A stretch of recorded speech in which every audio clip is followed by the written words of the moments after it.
Ipchalasi, bienvenue, welcome to the Hidden Blackness panel discussion. My name is Emily Falvey. I'm the director curator here at the Owens Art Gallery at Mount Allison University. I'd like to acknowledge that Mount Allison University is located within the traditional territory of Mi'kmaq, the unceded ancestral homelands of the Mi'kmaq. Our relationship and our privilege to live on this territory was agreed upon in the Peace and Friendship Treaties of 1725 to 1752. Because of this treaty relationship, it is to be acknowledged that we are all treaty people and have a responsibility to respect this territory. At no point in the treaties do these nations surrender their inherent right to their traditional lands, waters, and resources.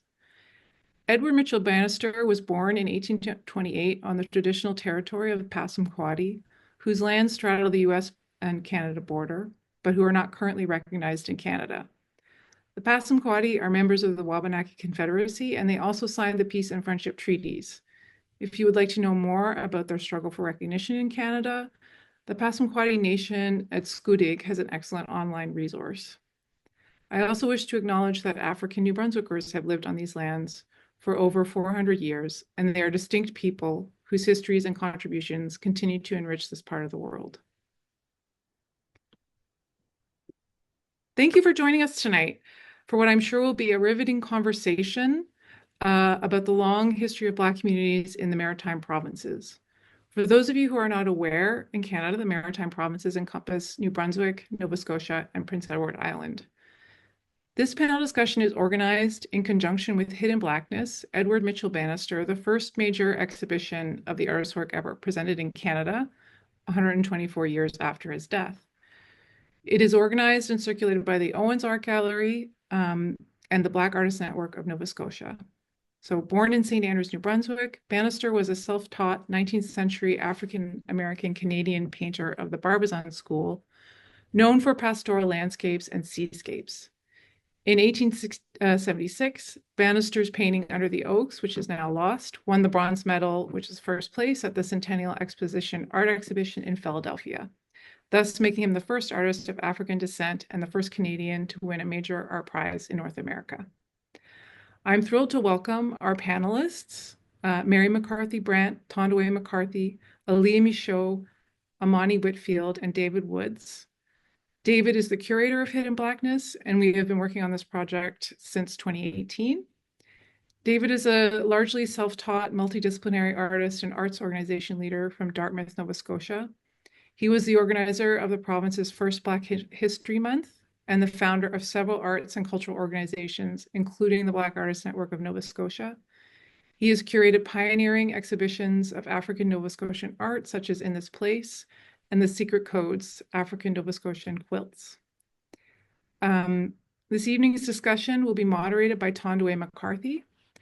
Thandiwe is a seventh-generation African-Canadian spoken word poet and public speaker. As the culture correspondent for Maritime Edit magazine, he highlights Black community leaders and artists. He was a co-founder of the New Brunswick Black Artists Alliance, and he has played a key role in helping to recognize August 1st as Emancipation Day in New Brunswick. We are extremely fortunate to have three other participants joining us tonight. Aleya Michaud is a Black Acadian artist from Grand Falls, New Brunswick, now based in Riverview.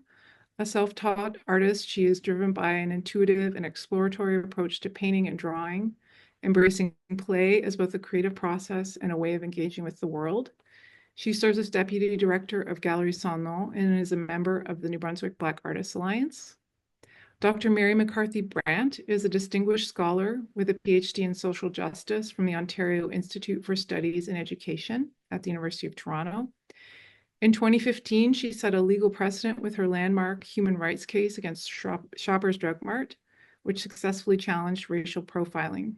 She is a proud sixth-generation African descendant in New Brunswick, whose great-great-great-great-great-grandmother arrived in 1783 after fleeing a plantation in Virginia. Dr. Harvey Amani Whitfield is the Centennial Carnegie Chair in the History of Slavery in Canada at the University of King's College in Halifax, Nova Scotia. His area of research interest is Black migration, coerced and free to the Maritimes during the 18th and 19th century. He is the author of several books, including Blacks on the Border, the Black refugees in British North America from 1815 to 1860, and Black slavery in the Maritimes, a history and documents. So thank you all for being with us tonight. I'm going to disappear and have to hand the mic over to Thandiwe. But there will be a short question and answer period after the panel stops, and I'll come back for that. So thank you. Hey everyone, Thandiwe here. Looking forward to getting this started. So I'm going to do things a little more unconventional because we're talking about hidden blackness and how excellence can kind of get caught up in this erasure of history. I would like to start with Aleya Michaud, who's a fabulous artist here in New Brunswick. Recently is the deputy director of an arts gallery, and I would just like to get your big picture view of what do you see going on with Black artists today and kind of what your vision is so we can see if we've kind of pushed past everything being erased. Aleya, if you don't mind chatting a bit about that to start off. Yeah. Hi. Thank you, Thandiwe, for the question. I'm just going to say this is my first panel, so I wrote what I needed to say. So I'm going to read that off because I have a tendency of blacking out and going nonverbal. But so I envision a greater representation of Black people in roles such as curators, directors, collectors, advisors, and artists. Ultimately, I hope we reach a point where we're no longer creating pathways or doors to walk through, but rather where Black people and people of color can simply see themselves in these spaces. I like to see more of us remaining in the Atlantic, as many are forced to leave due to the lack of representation. We need to move beyond the first Black person to do something. It's time to normalize Black presence and influence in these spaces. I also want to challenge the assumption that Black art is only Black because it is identity-based. As an abstract painter, my work is deeply personal. It's shaped by my childhood experiences, family dynamics, play, and how I navigate the world. While my Blackness has influenced these experiences, it's not the sole focus of my work. I envision a future where there are more diverse Black artists and less repetition of the same few names in exhibitions. Additionally, I'd like to see less expectation of Black artists to do additional labor during Black History Month, because Blackness exists all year round. Lastly, I want to see more encouragement for artists who haven't followed the traditional academic path, like a BFA or MFA programs. Many artists lack the financial means and desire to pursue formal education, and that should be okay, because I'm living proof of that. Ultimately, I hope we don't have to wait another 124 years for our artwork to return home for its major debut. So, and I believe that this change can happen, and it can surely happen with any of us, and I am seeing it happen with time for sure. Thank you very much, Aleya. I think that's really important to note that Bannister was self-taught and yet he raised to such heights. And yet, and my next question moving on to you, David Woods, about Edward Mitchell Bannister, this is now his first major exhibition. I wonder if you could comment on Bannister as an artist and an organizer and how much weight you would put on each of those into his being the person that he was revered by you today. Bannister as an artist is simply, in a sense, just shows you the tenacity, the passion of an individual who fell in love with an art form of expression.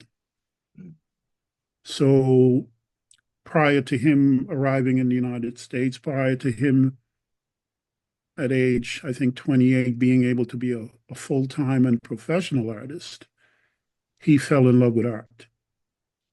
Encouraged by his mother as a 6, 7, 8-year-old, and never waved from that passion. And this is before the accolades. This is before the opportunity to be a professional artist, which is different than creating art, in the sense that now you have to create it regularly and on demand, and sometimes according to certain prescriptions. So the most important thing about him is, much like myself, fell in love with the vision of creating. And no matter what the circumstances of his life, he consistently created work. So he was orphaned at age 16. His father died when he was 4. His mother died when he was 16. They grew up in a place that was colloquially referred to as Slab Town. I guess what we would call the so-called Black Ghetto, the kind of segregated, abandoned spaces that we were kind of forced to live in and nourish ourselves in back in St. Andrews, New Brunswick. After his passing of his mother, he lived with his mother's employer. He actually lived in the Mr. Henry Hatch, who was a wealthy lawyer and merchant. He actually lived in his barn, and he survived financially by serving as his farmhand. But even then, when I went to New Brunswick and started searching the records, there was little articles in the newspaper about this young man painting paintings on the barn walls, and in his classes, even then, the teachers said he's going to be an artist. And this transcended race, this transcended his poverty, this transcended the circumstances of his family. So I always, from the first day I heard about him, I felt very deeply a real connection with him, because much like him in Dartmouth, growing up very isolated from the Black experience in an all-white neighborhood, going to school with maybe 5 Blacks, but having this passion for expressing myself as a Black person and as an artist. And so, as I said, when I first heard about him, I was about 14, 15, and I felt a deep affinity for him. So, as an artist, then, he showed that being committed to his passion allowed him to triumph. And the thing is, whether he had risen in the United States or not, he would have always been an artist. He would have always created, because it was so deeply embedded in him. When he got married to a wealthy African mixed native person, his first request to his beloved was, "Man, I wish I could paint full time."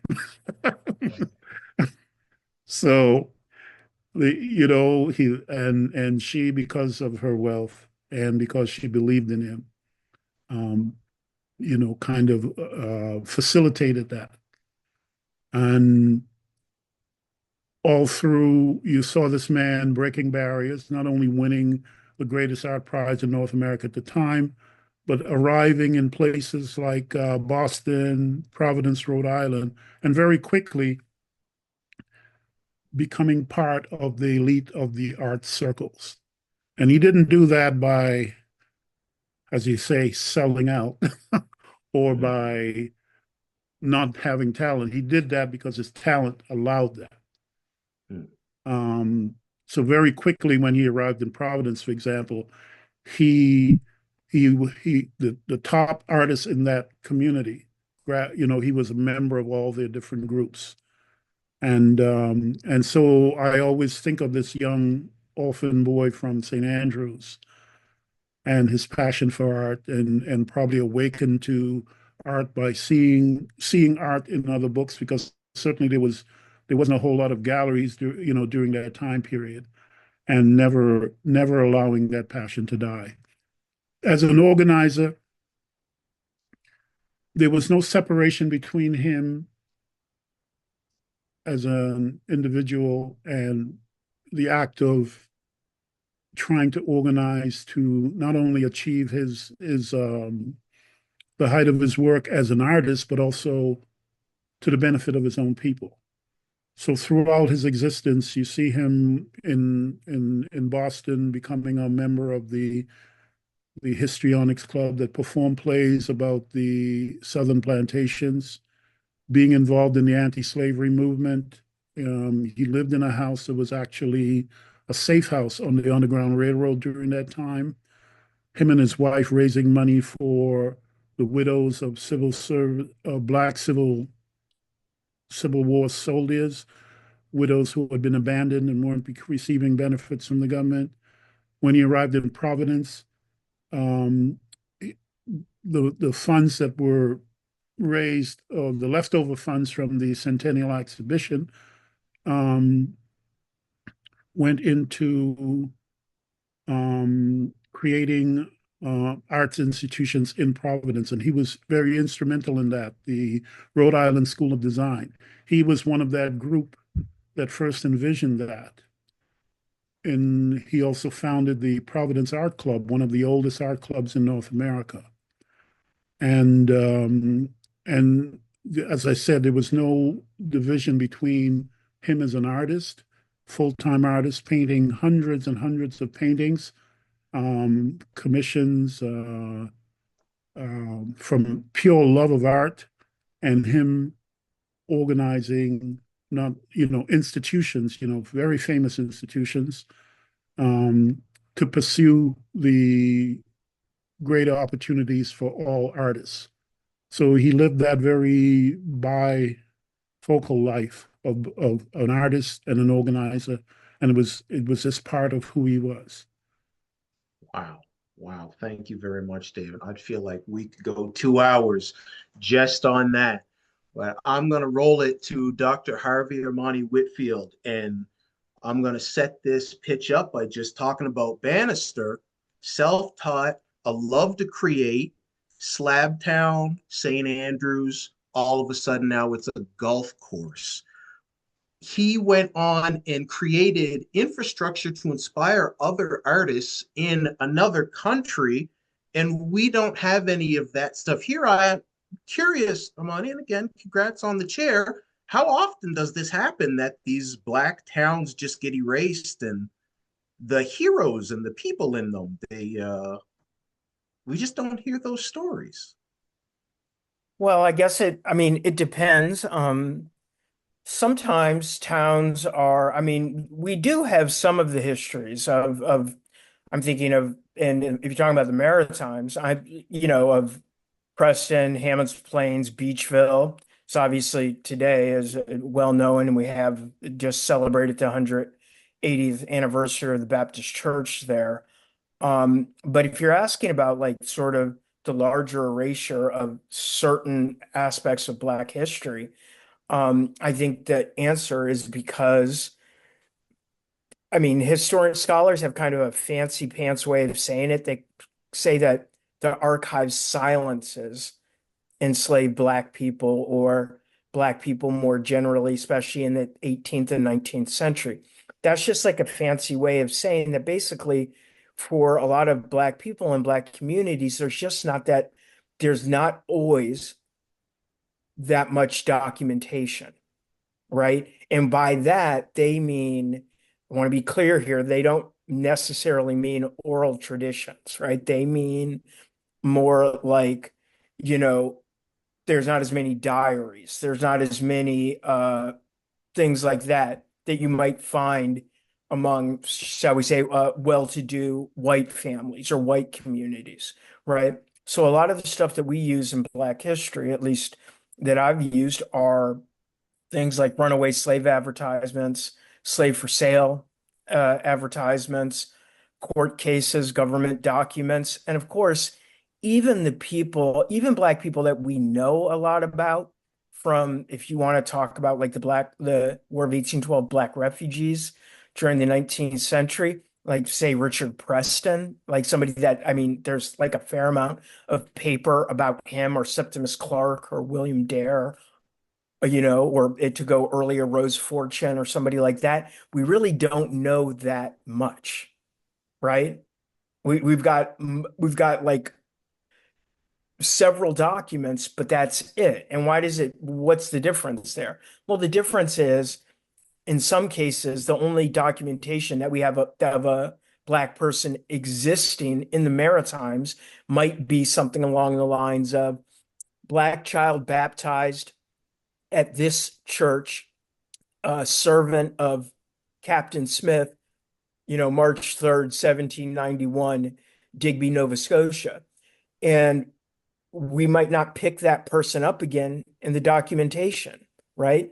So it can be a trying, difficult thing. But I think that, Black people have agency and autonomy. And I think you see this in some of the affidavits that Black people left in court cases where they might be fighting for the freedom of a relative. Stacia from New Brunswick is a very good example of this, who I've written a DCB, a Dictionary of Canadian Biography entry on, and also my biographical dictionary.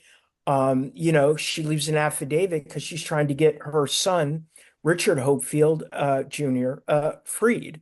And so there are sources out there that we can use that can be helpful, that can help fight the erasure.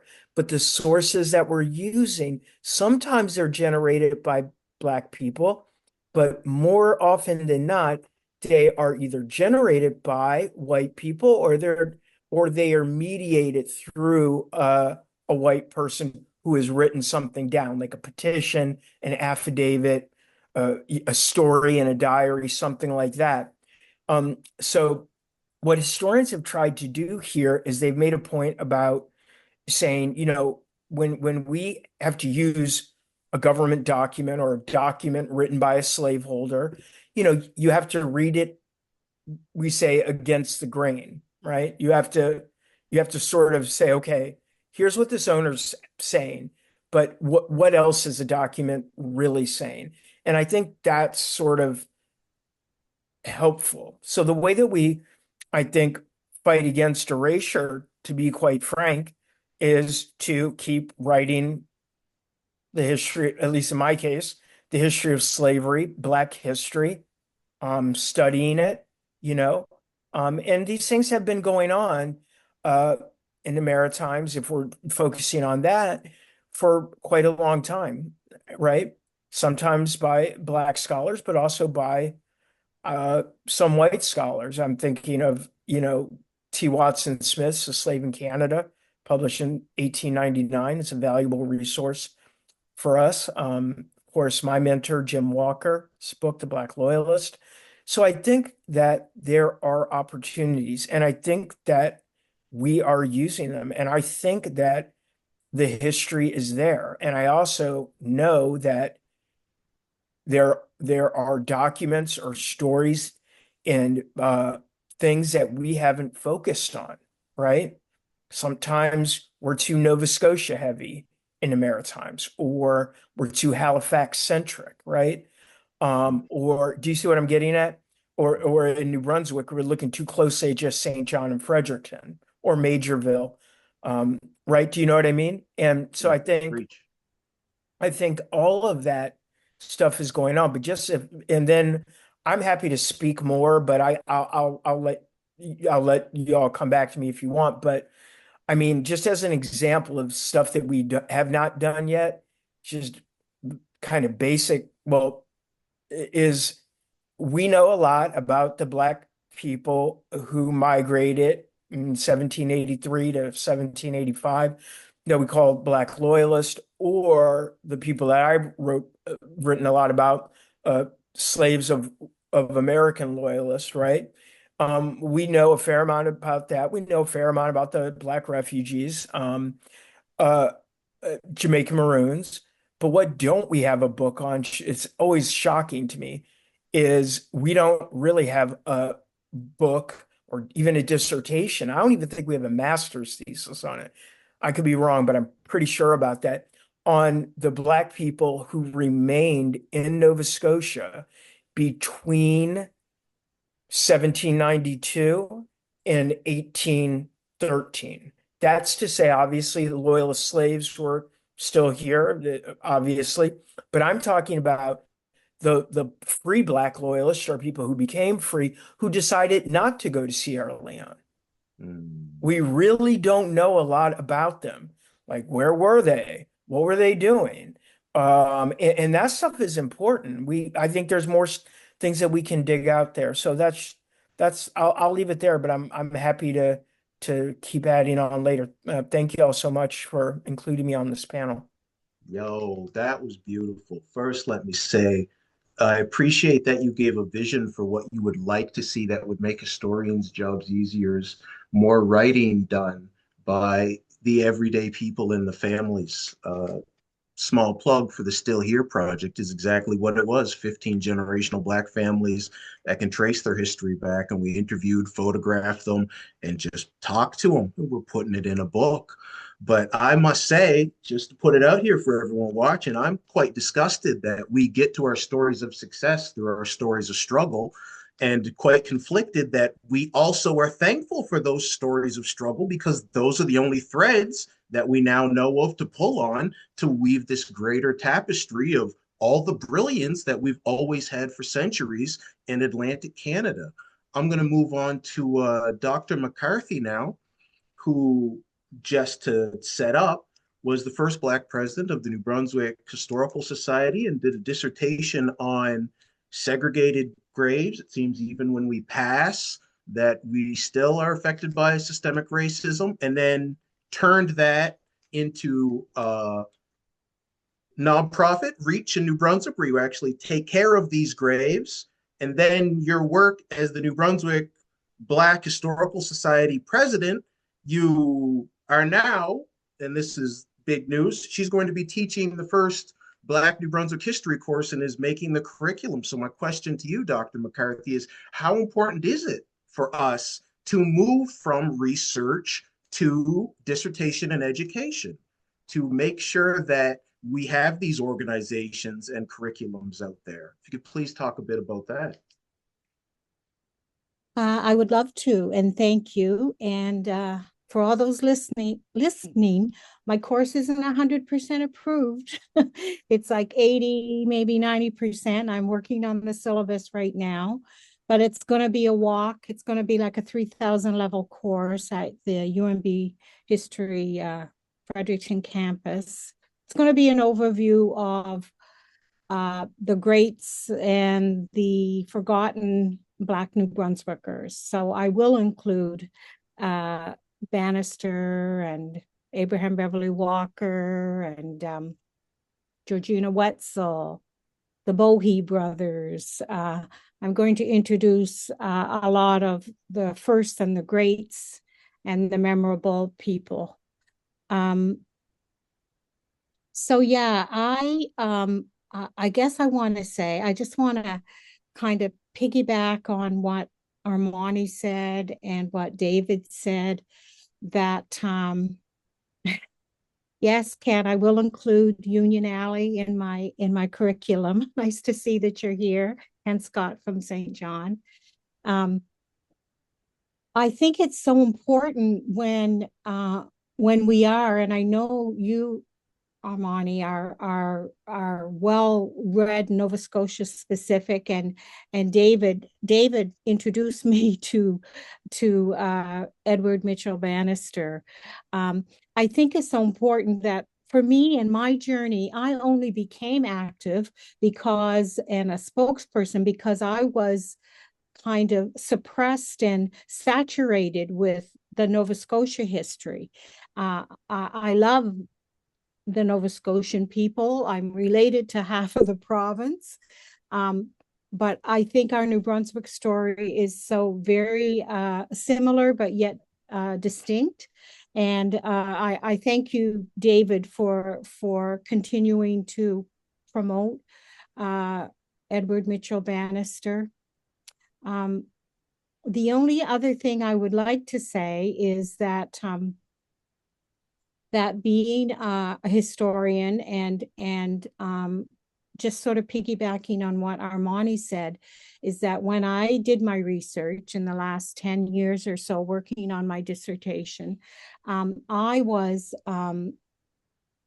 for whatever reason, I had some oral history, but I also depended or felt that I could depend on the archives. And, kind of a disappointment, but I also am a very spiritually grounded person, and I felt directed and led by my ancestors who walked me through the archives. And it was through their journey that I got my voice and could tell their stories.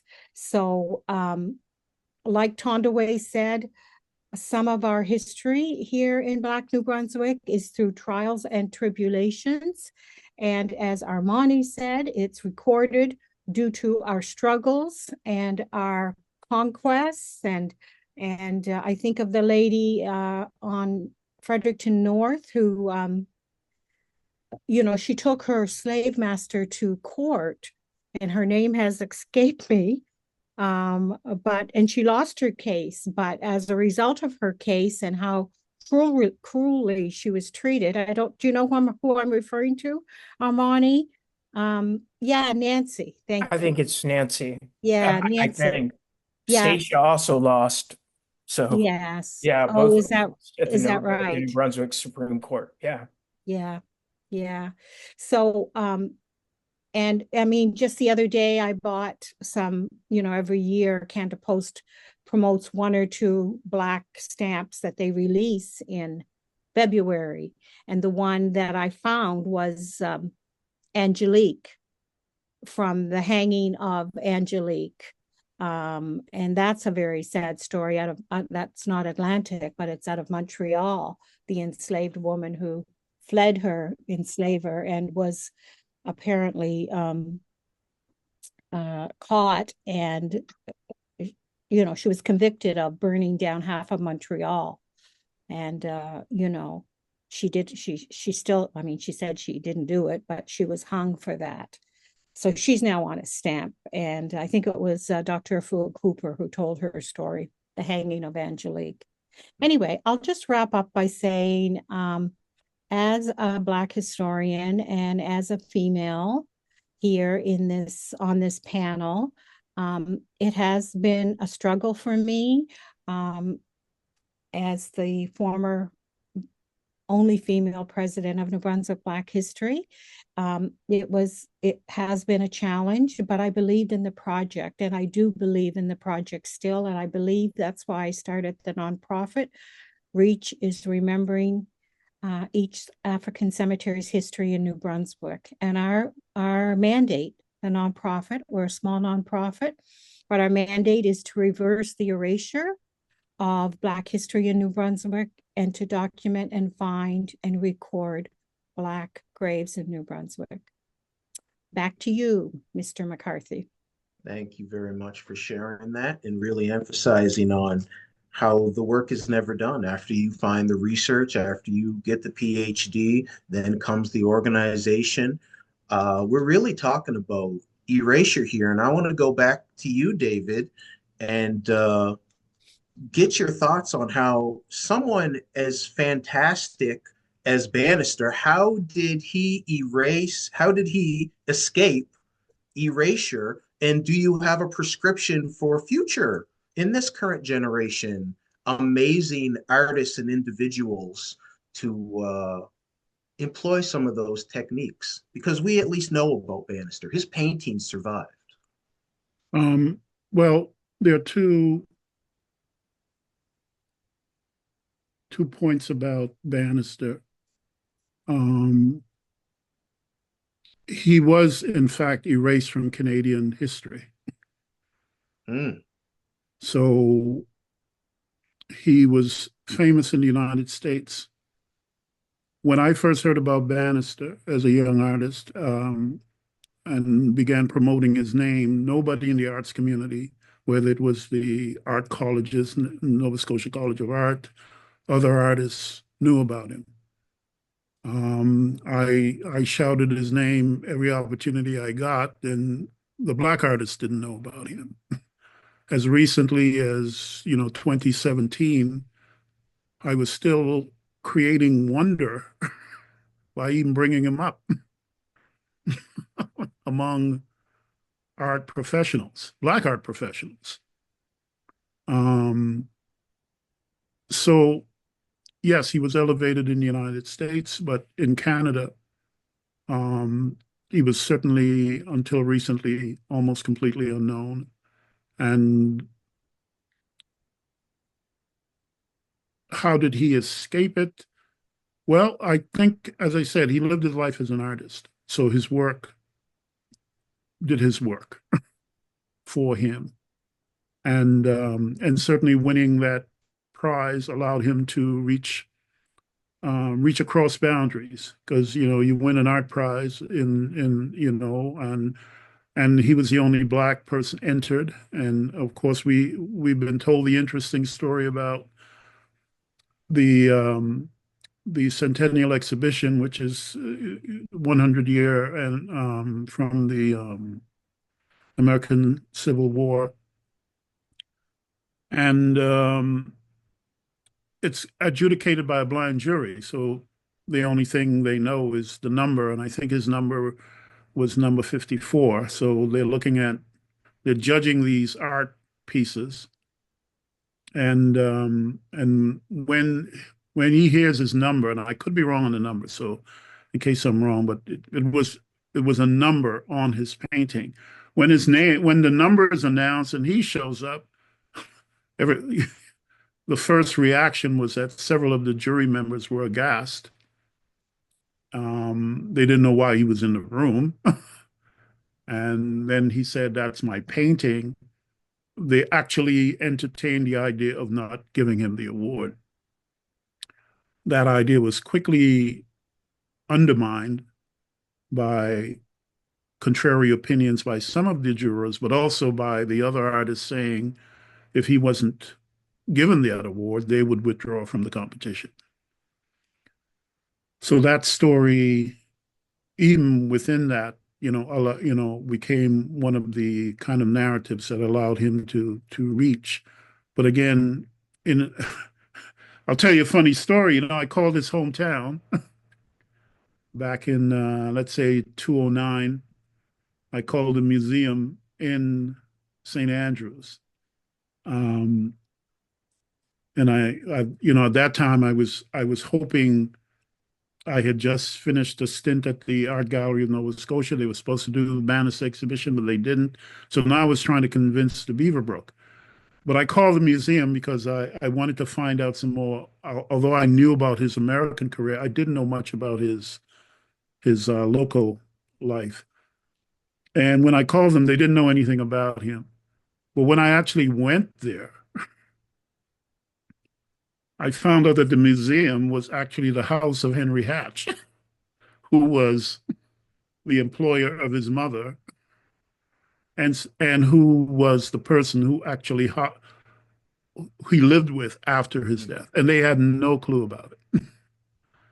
So the blinders were there. There are many reasons for that, but I also say if at age 15 I could find out about Bannister, somebody in the Canadian art system could have actually pursued him also. I think the second part of your question about how do we prevent erasure? Yeah. As an artist, as a creative person, I rely more on creativity. So there are actually evidences of everything and many things that go on in people's lives. So I did the quilt exhibition, for example, and when I started realizing that our women were making quilts, and it was a traditional craft that had gone on for centuries. And those quilts all had stories. And some families had the stories of, grandma made this quilt after this person had passed.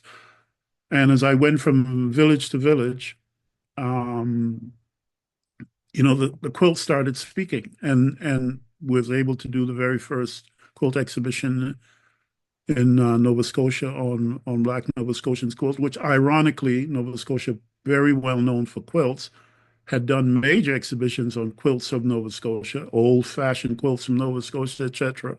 And not once had they included a quilt from the Black community. But those quilts spoke. If you go to North Preston, they have all these different dialects, right? So one section of the community, they say hoppergrass instead of grasshopper. And everybody has a nickname: Tiny Boy, Ginger Girl, Bubba Boy, etc., etc. So I'm watching the movie Daughters of the Dust by, I forget her name now, but it's a very famous movie made by a Black female filmmaker. I think, oh, maybe somebody can help me. But anyway, it's the movie that I think Beyonce did her videos in one of her albums, was inspired by it. Anyways, a very award-winning film in the 1980s. I'm watching this movie, and it's about the Gullah, the people of the Gullah, which is the islands off of the Carolinas, Georgia, where the slaves were isolated, and so they could live their own culture. And on this island, everybody had a nickname: Tiny Boy, Ginger Girl. And there's one scene of them leaving the Gullah. The woman in the boat says, "Now we now go to Nova Scotia." The exact dialect you find especially in the backward parts of North Preston, was the same dialect that they had in North Preston. They still did the shout, which is a religious dance. That's where the shout started. So after a while, we have to learn to listen to folk and listen to the things that they do, sometimes even the way they walk. And you actually can find connections to stories, people. This is how I learned about Viola Desmond hanging around with her sister, Wanda Robson. This is how I learned about Richard Preston. A lot of things that are not known. A lot of the, what do you call them, the ghost stories, all these things. So unfortunately, the older generation is dying, but, I've really encouraged our cultural centers and to just record everything, because they're actually clues about life, evidences of people making a mark. And even in art, we tended to start the discussion of art with who graduated from trained places, and not from who was making art. So there's a whole tradition of folk art. A man named Harold Cromwell documented a little village called Weymouth Falls for 40 years, everything the village did. And you can actually tell the story of Black people through these things. So sometimes we have to learn how to listen and pick up, because things are erased, but there's still evidences of them living in our culture. Amen. David, I got one more question for you before we open it up to questions from everyone else. I want to know where you'd place Bannister. We got centuries of Canadian art history. Where would you place him? We don't find Bannister in any of our art history books. He's not taught in any curriculum. Place him. Where do I place him? Yeah. In all the greats for Canadian art history. It's not actually a question I've even pondered. My main concern was having his presence in Canada. And so I haven't gone beyond that. This exhibition eliminates the possibility of him being ignored for another 100 years within Canada. Because now, as you Google, as people talk, it's actually, as you said, it's a traveling exhibition, so it'll be going to 3 provinces. And it opens up discussion. It opens up, it opens up even little questions like, what happened to Slaptown in St. Andrews? When I got there, the first thing people said, "There's no Black people here." There was always with a sense of a cheat, and I found it very strange how everybody kept telling me, there was Black people here and this place. But I'm saying all these things now become things that become part of the discussion and investigation and the stimulation of minds. Why was it called Slaptown? You know, why was Dr. the Woods. community in Charlottetown called the Bog? So these things become part of the living now investigation. So that's more important to me necessarily than saying, but he's one of maybe 5 19th century artists. And ironically, I'm doing a woman called Edith MacDonald Brown from Africville. And her very first exhibition also is currently being presented. So we're bringing these people back, and with their lives and with the evidence of their art, new investigations hopefully will be stimulated and Do you inspired. think it should go into the Art Gallery Canada Bannister exhibition? They just bought one. Ah, they just bought one. Yes, And I think so we end. they were guilted by our activities, I think. No. That's how we win. When excellence is excellent, it took 124 years. Now the Art Gallery of Canada had to buy a banister. The fact that they never had one and the fact that they did now tells a little investigation of itself, everyone who's listening. So let's open these questions up. Pick any panelist you want, and they would love to gab more at you, everyone. If folks have questions, you can put them in the chat, but you can also put them in the Q&A, and I'll try to keep an eye on that.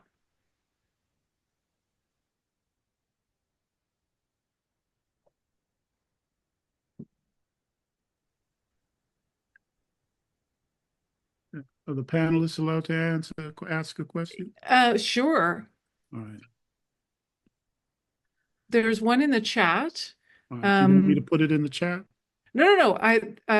There's one here that I'm going to read. Could it be that Bannister's erasure could have been partly due to the fact that so much of his work had the traditional pastoral scenes of the era rather than featuring Black subject matter?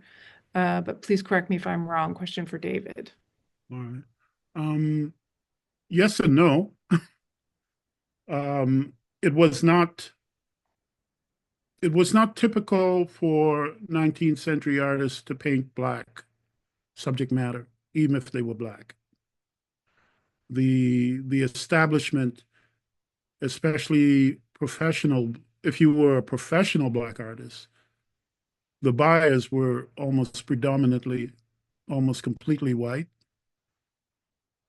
And genre painting was the thing. In other words, people painted pastorals, country scenes, biblical themes, so that was more what was in vogue in what we define as the art world. It hadn't actually gone through a transformation of being able to own a Black vision. It didn't, so even many artists actually either didn't paint deliberately or either deliberately didn't paint Black because they didn't want to be typecast, or it was just not a thing, among Black artists. The visioning of that kind of art had not taken place.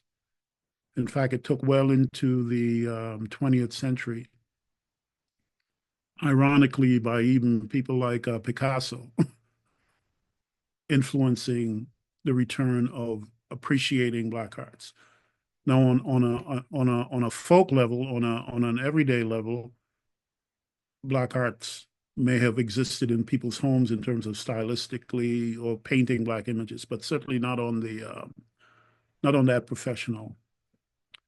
So I don't think that's the reason why he was ignored, because there were other Robert Duncanson, who was another landscape painter. Most of the 19th century artists that were Black that achieved fame were landscape artists. So that had a lot to do with what the demand was, the type of art that was in demand, and biblical themes was also a very big feature of what they painted. But it was more influenced by the market than it was by necessarily their choices. And there was no outlet for Black art at that time. There's a couple other questions. Someone is wondering about the Lost Bannister and how you would go deep to find a missing work of art by a Black artist. If you have, I don't know, I know you've been looking, David, but do you have any suggestions, Amani? I mean, in your work, I don't know if you have any suggestions for someone who's looking for a lost work by a Black artist. Yeah, that's a great question. I mean, I feel bad. I mean, I'm sort of like a fish out of water, like I'm not an artist. I'm not an art historian. So I sort of feel like I don't think I'm very creative either. So I'm not sure that I'm the best person to ask. But if you're looking for things that might have been lost, I mean, in an archive, it can be challenging to find. I mean, I think like the best thing to do is, and some archives won't let you do this, not anymore, is I would ask to at the Nova Scotia archives, they used to have something, pardon me, this is what it was called, but they had volumes 419 to 422. And they referred to those uh, uh, as the Negro and Maroon papers. And you could look at the originals. And inside of these boxes, there were things that weren't necessarily cataloged or in there. So sometimes if you're if you have an idea of where something like a town, right? I sometimes it could be in a courthouse, it could be in an archive, um, it could be, I mean, I'm not sure. The other place I would check would maybe be a church, right? It's it can be it can be trying. Again, I mean, I feel bad. My area of expertise is not exactly looking for missing pieces of art, but I do know when you have missing documents, they're very hard to find. There are missing documents in Nova Scotia. Somebody years ago now, probably almost 30 years ago, 25 years ago, went into the Nova Scotia archives and destroyed a bunch of documents related to Black people and to women. And I know that the New Brunswick archives had lost Statia's deposition for a while, but then they just recently found it. And so sometimes, but you can ask to look at through boxes that are in the back if they'll let you. Sometimes they'll only let certain individuals do that. But sometimes going through a box, sometimes if it says miscellaneous connect collections, that might have it, but that's like a lot of legwork. It really is. I'm not saying it's not worth it, but that would be my take on it briefly.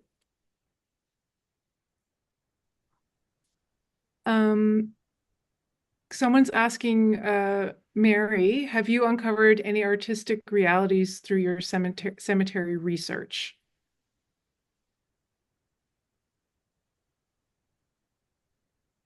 I need a bit more information. When you say artistic realities, do you mean? I'm not sure if Elizabeth wants to clarify what she means by artistic realities. In the meantime, I don't mind answering a question. There's a lot of folks in the chat wanting the show to tour across Canada. And I just want to explain that I would love for that too. But we have basically a large portion of the exhibition is from the collection of the Smithsonian American Art Museum. And they've put limits on the amount of venues that we could send it to. And it felt really important for it to be in the Maritimes. So they said 2 other venues and that's it. But I think it's really important to encourage folks to approach the National Gallery of Canada to do a future exhibition, a larger one perhaps, to tour that. I think that there is another exhibition that should be done. Yeah. Artistic realities, uncovering people and places, bring to the forefront new discoveries. Add this to my question. Well, I guess to answer that, one of my biggest discoveries, which I felt again, I know people roll their eyes when I talk about the ancestral spirits, but I was led to a box of files, as Armani was talking about in the provincial archives, and it was the Mactaquac Dam files. And I was able to uncover that when the Mactaquac Power Dam was built in the mid-60s, many things were relocated, homes, schools, playgrounds, and graveyards. But one particular graveyard, and it was a Black cemetery, it's called the Old Negro Cemetery, it was not moved. It was not, it was defaced actually. So what happened was they brought in a bulldozer with its bucket full of crushed stone. We estimate there to be 60 to 70 graves in this cemetery alongside the river, below the railroad tracks. And they covered the graves with crushed stone. And then they had the bulldozer go back and forth over it. And then in the next few weeks, the water level was raised. So the graves are now I think it's 165 meters or over 200 feet of water, the St. John River, or the Mighty Woolastock as we refer to it. So I am still in the process of, it's funny, I'm in Canada right now. I live between Canada and the US, and I was listening to the news, and there's all this talk about NB Power being decentralized and pulled apart. And I've been in talks for the last 2 years with NB Power for a public apology and some type of reparations for our ancestors who are underneath the St. John River. So I guess I got to start rattling some chains and get some more talks going, because if NB Power is decentralized, who is going to now speak for those graves? So that's my biggest find, I guess I can say. And thank you for the question. There's another question that I don't want to skip over from Asata. I'm a Black Indigenous American writer artist. Do you all have a way for us to connect with you all and support your work? I live in Maine and the same erasure exists. If we don't first find it and then amplify it, no one else will. Well, we certainly, through the Black Artists Network, because we're multidisciplinary and interested in many aspects of the Black experience, you could definitely get in touch with us, and maybe Emily, you can send them our email contact. And also Maine is a traditional migration for many of the Blacks in Nova Scotia and New Brunswick.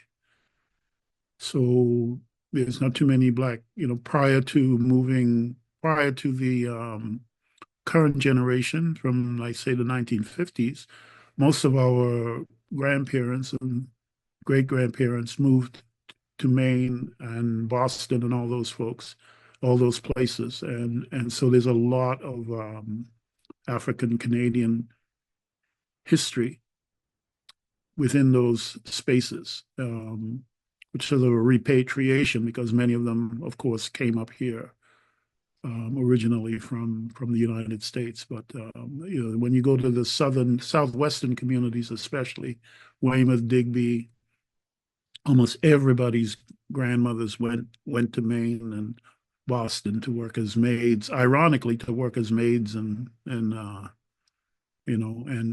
more of the servant type professions. So there's a lot of rooted history in those places. But we're certainly interested in, and as the Black Artists Network, because our boundaries are not necessarily about Nova Scotia.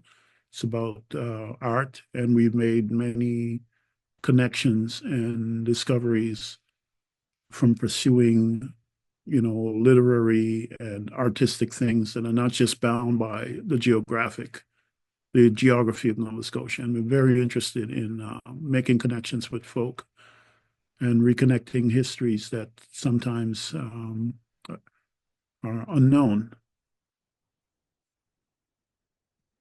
There are a lot of similarities with Maine in Nova Scotia, and the University of Maine and Dal and other universities in the Atlantic region maintain pretty close connections to a Canadian American Center at the University of Maine.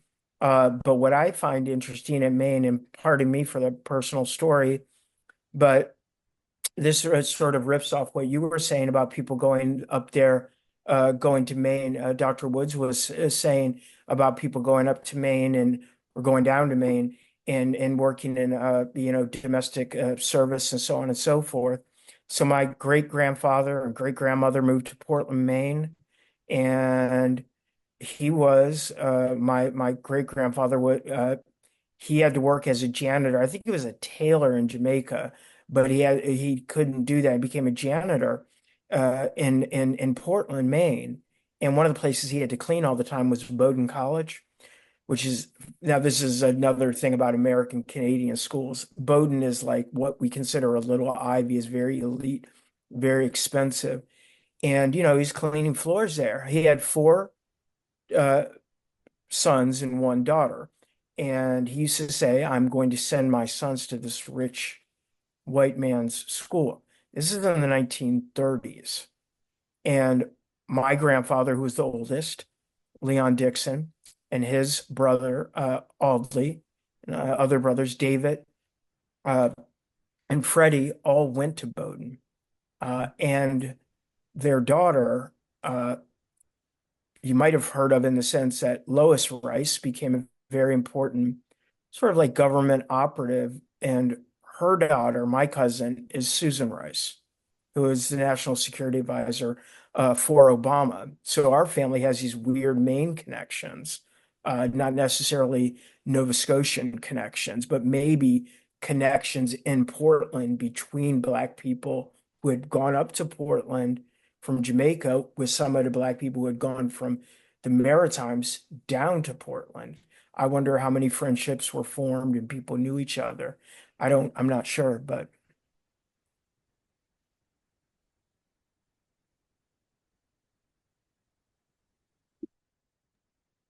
David, you said that you had questions. You were saying, can panelists ask each No, I'm other going to questions? pass. Okay. I think I'd Dr. love Imani to kind of hinted on some of the things that I was going to ask him. So, I'd love to hear from Aleya, since you started. I know I'm putting you on the spot, but I'd love to hear what you like, what your thoughts on this conversation, and then I don't know if it could be related to the role that you're in at Galerie Sans Nom right now. Like, um, or you look like you don't want to answer, but I don't know. I just would love to hear from you. Uh, yeah, sure. I guess that's why I'm here.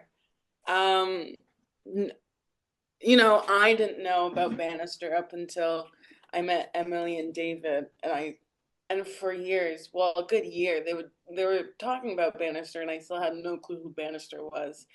And so I do think that on David's point about erasure, I mean, it's all about sharing and continuing to push out our work and sharing and storytelling.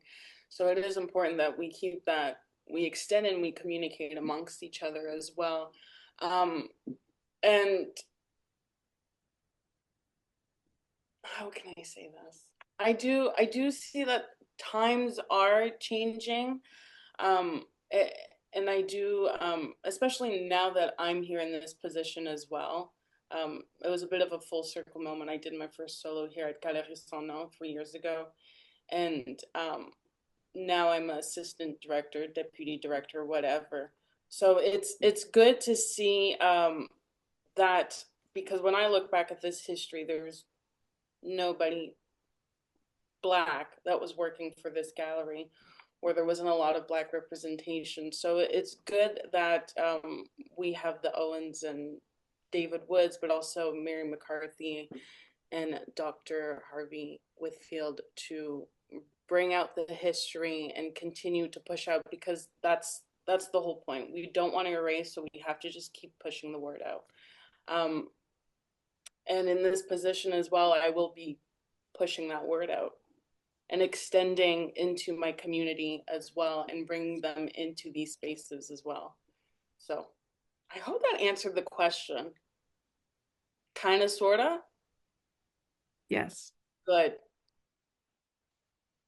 Yeah, that's great. I'll jump in and just share some of my thoughts. I'm really thinking about the line between folk art and what we're calling professional or institutional art. It seems like what Mr. Dr. Whitfield was saying was that having communities make things, create, is almost the biggest benefit to making sure those community stories are remembered.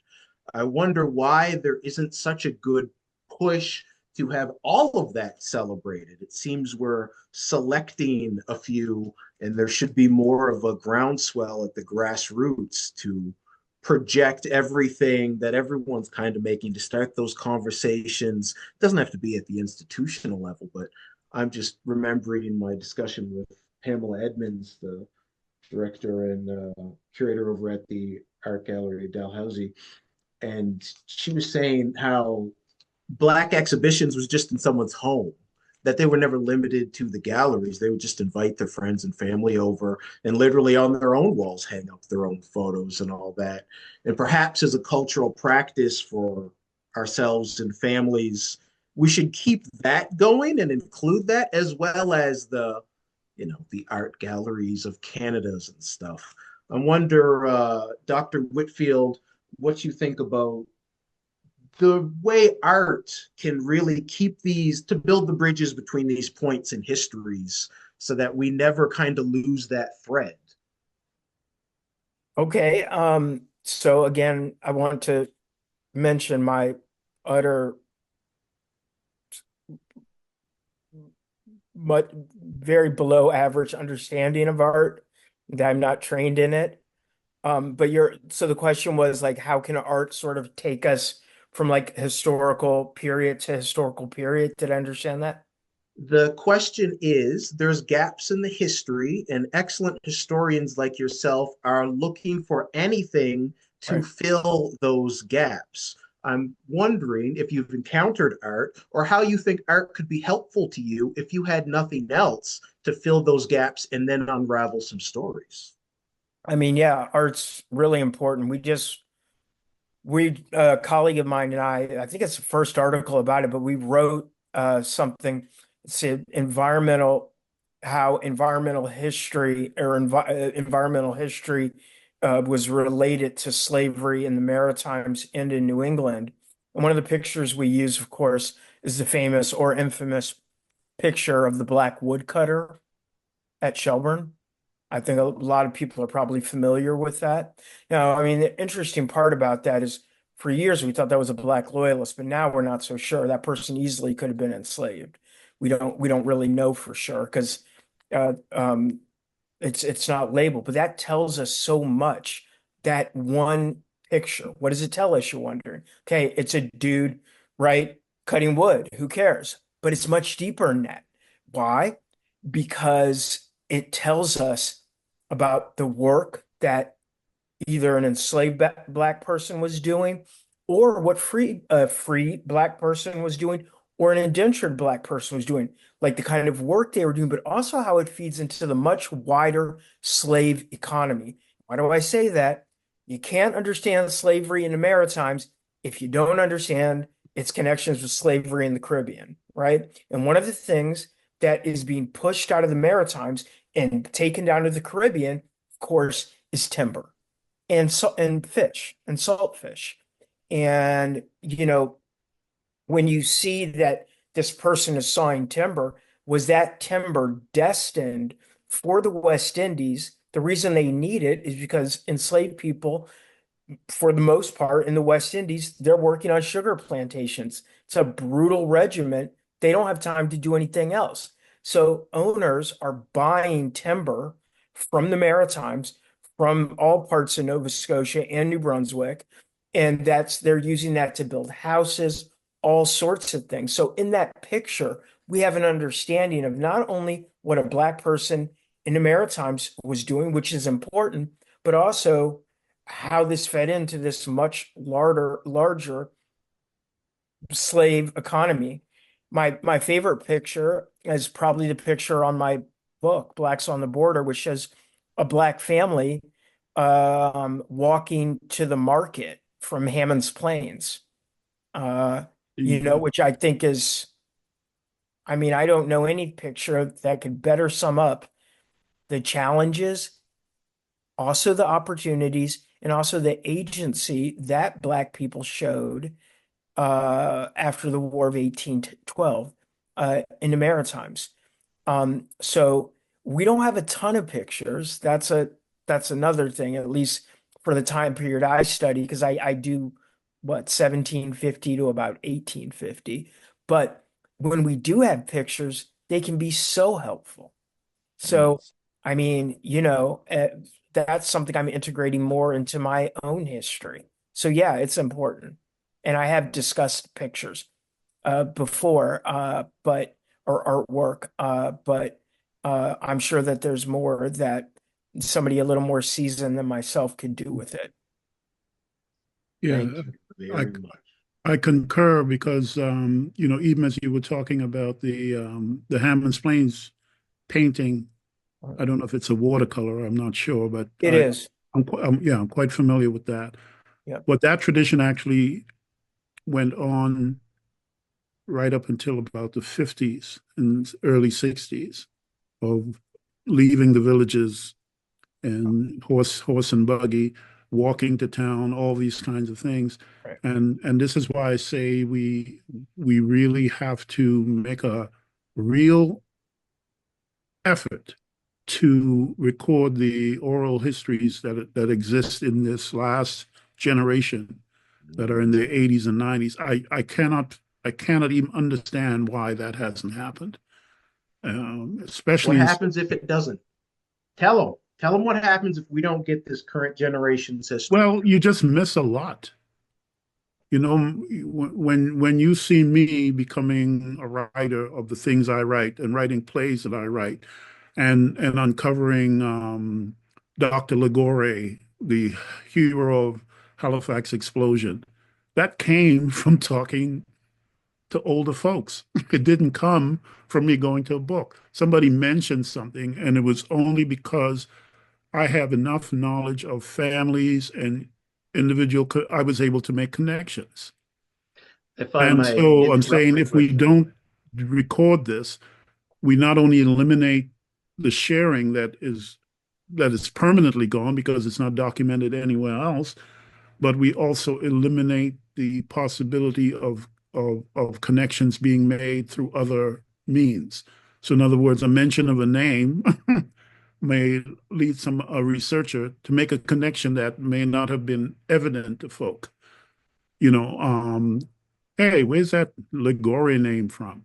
Well, it's from Trinidad. These kinds of things. So I advocate it. I do it in my life and my practice.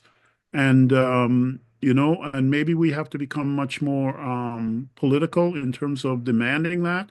But I have not seen that kind of rigor and passion by the institutions that we've created to do this. I've seen it occasionally in the artists like George Elliott Clark, myself, and others, and certainly in New Brunswick. Your older communities are pretty well almost all gone, and there's only a handful of seniors. And this has to be done. I think you all did a photographic essay, but I said there's language things, there's songs, old Baptist songs. There was an old man in Hammond's Plains, Mr. Wiley, that could sing all the spirituals from the last 200 years because he learned them from grandfather, great-grandfather, and he just used to just rattle them off.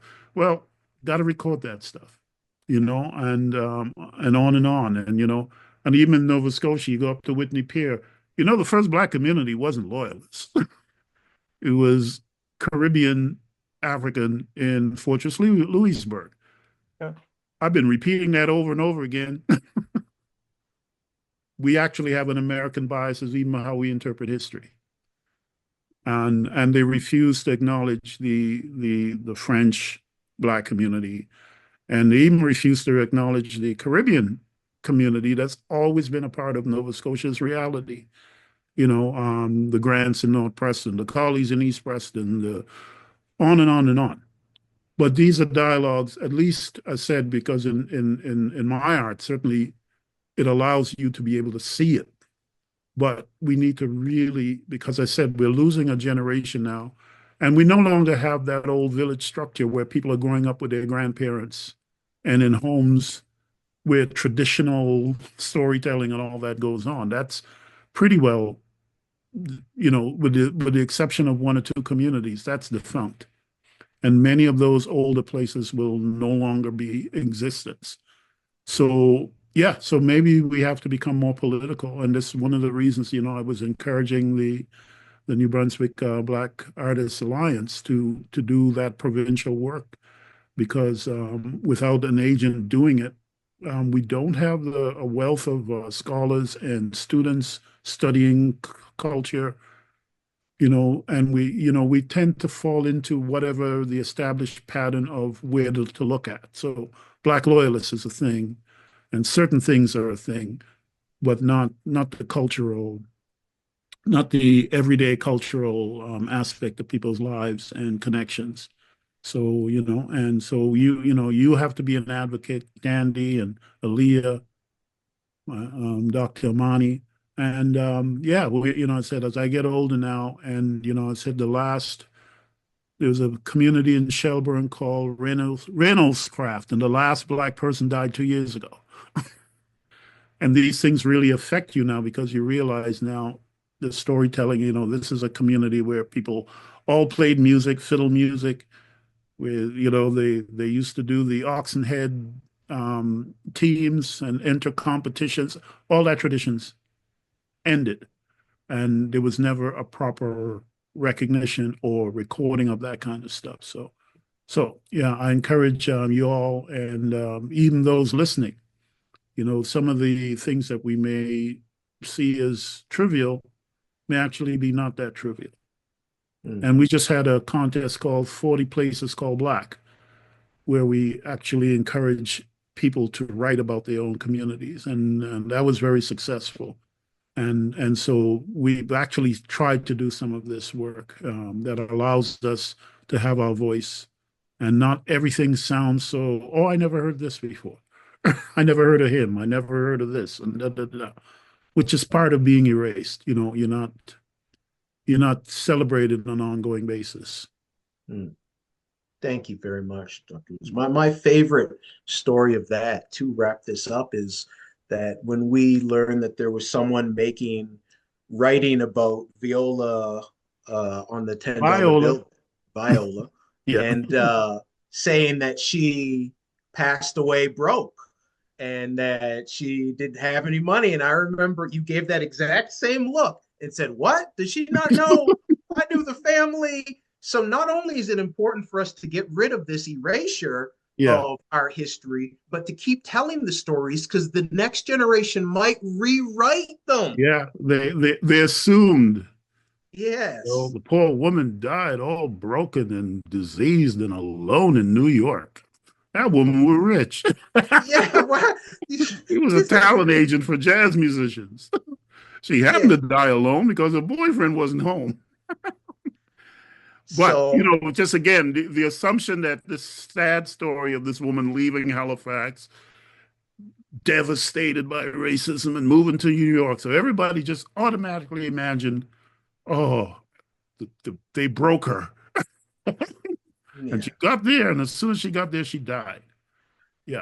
But again, one of the advantages, you're chatting with her sister, who was just a wonderful gabber. And all, and I encouraged the sister before she passed to write a book, which she did. And, but again, these things would have been missed. So there's the call out to every single person. And missed forever because nobody else was a witness. Yeah. Everyone should be talking to family and friends, getting those oral histories, and especially for us in our community, it is of utmost importance to get that, because while people like Dr. McCarthy and Dr. Whitfield are capturing the history and making the books, then it passes on to the artists to get that out and tell those stories and write the plays and sing the songs and get this information, so then those can be taught in curriculum, and then those go to the next generation to inspire them to put their own spin on it. Really, the fact that this exhibition had to come out 124 years later and have hidden at the start of the title in 2025 is extremely ridiculous for the level of talent, dedication, and just activism that the man Edward Mitchell Bannister did, who started such an old art club. It's still up today. Like, who can we say that of our other art people that we're teaching in Canadian history? So really, I would challenge everyone listening here today to start listening to your elder generation stories, create art, and it wouldn't hurt to celebrate other cultures' history, because you would be surprised how much good that does. But thank you all for coming here and listening to this conversation. I just want to thank each and every one of the panelists for coming in today. It has been wonderful for me, and honestly, I can keep this talk going forever, but I'm sure we all got supper to eat, so I'll just hand it over to Emily. Thank you so much, Thandiwe. Thank you, everybody. This was like, I knew it was going to be an excellent panel, and I was not disappointed. Really, really appreciate this conversation. I learned a lot too. I do have some institutional thank yous. So first and foremost, I thank you all for sharing so generously tonight. I want to thank Jen and Becky for the ESL interpretation. As was mentioned earlier, this exhibition was organized with the Black Artists Network of Nova Scotia.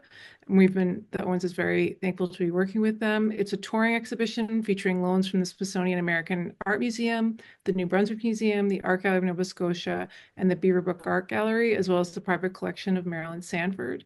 You can see the exhibition at the Owens until April 6th. That's the last day. And then the next presentation will be at the Confederation Center Art Gallery in Charlottetown, and that opens on May 24th. And then it'll end its tour at the Art Gallery of Nova Scotia in Halifax in September. This project was made possible thanks to generous funding from the Government of Canada through the Department of Canadian Heritage and the Atlantic Canada Opportunities Agency and Mount Allison University. And PACART is the exclusive transportation provider. So this discussion has been recorded, and if you want to share it with someone, please visit our Vimeo channel, which is called Owens TV, on Monday. Just one note, Emily. Certainly, I know some people had some questions. If you wish, and if you can send me by email, I'm willing to answer some of the ones that weren't answered, if that's possible. That's very kind of you, David. I think the best way to contact David would be through the Black Artists Network of Nova Scotia. Your email is on that website, isn't it? All right. Yeah. All right, everybody. Thank you so much. Well, thank you all, and nice seeing all these faces again. Thank you. Always a pleasure, everybody. Take care. Pleasure. Bye-bye. Night. Bye. Bye.